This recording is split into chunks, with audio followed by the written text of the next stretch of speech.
So I am going to be talking about the second limb of the Eightfold Path, which are the Niyamas.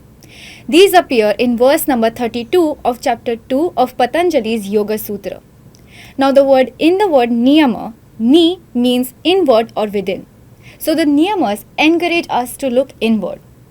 Rather than being cautious of what to avoid, niyamas are guidance on what we should do in order to attain enlightenment or a deeper connection with the divine. So Patanjali gives us 5 niyamas. Let's discuss them one by one. So the very first niyama is shaucha or self-purification. It refers to observances of purity and cleanliness. So, is it similar to living a life which is healthy, clean, and posh? Well, it's not just limited to that. So when Patanjali talks about this niyama, he takes a more holistic approach. So along with physical cleanliness, which is called as kaika, it also talks about mental cleanliness, mansika, and verbal cleanliness, vachika. So one aspect of verbal cleanliness could be to pay attention to our thoughts and words because they have immense power. And just by changing them, we can experience massive shifts in our life. I think one way to practice verbal cleanliness could be to remove all the negative and self destructive thoughts and replace them with the positive affirmations. That is correct. It along with that, it also includes looking after the environment that we are surrounded in, the people that we are surrounded with, and also the activities that we engage in. Well, this was about shaucha. Let's talk about the second niyama, which is called santosha. It refers to contentment and is one of the most important niyama. This niyama implies that a sadhak must be content with what one has and make maximum possible use of it.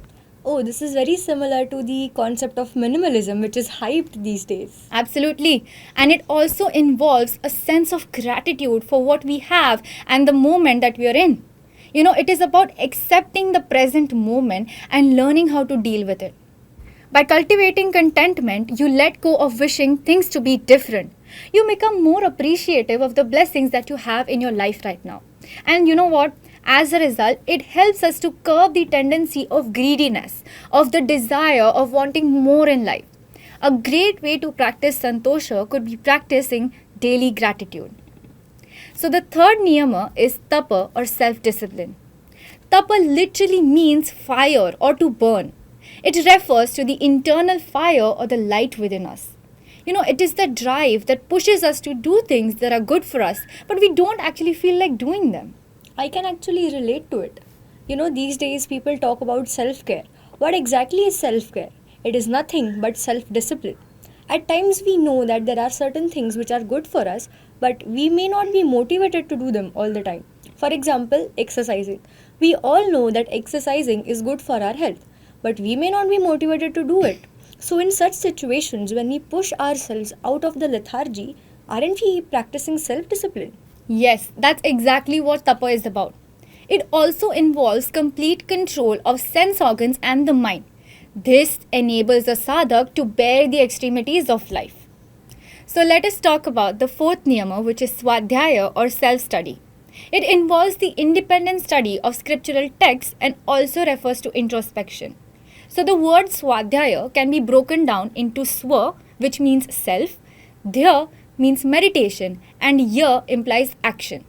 Basically, it means taking what you've learned, meditating on it, and implementing it in your life.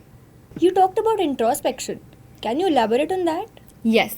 So introspection here would mean the ability to see our shortcomings, improving ourselves, and then be able to grow into the true version of ourselves. Activities like reading self-help book, listening to a podcast, or journaling would come under this.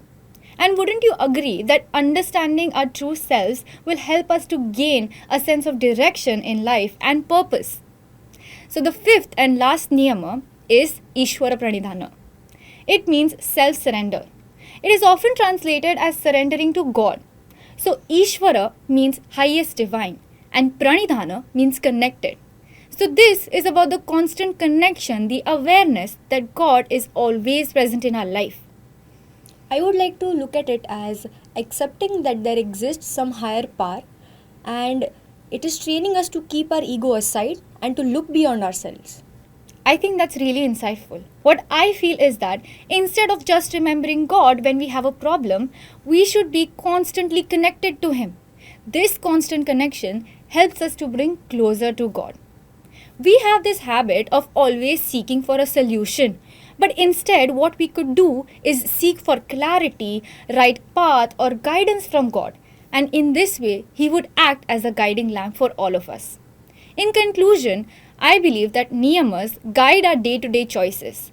They encourage us to do things that will help to keep our mind and body healthy and stable. Habits of mental health have been strongly featured in Niyamas, including journaling, mindfulness, gratitude. It has an overall focus on self improvement. Lastly, it also plays an important role in the development of a balanced personality, and this helps a person to face life as it comes.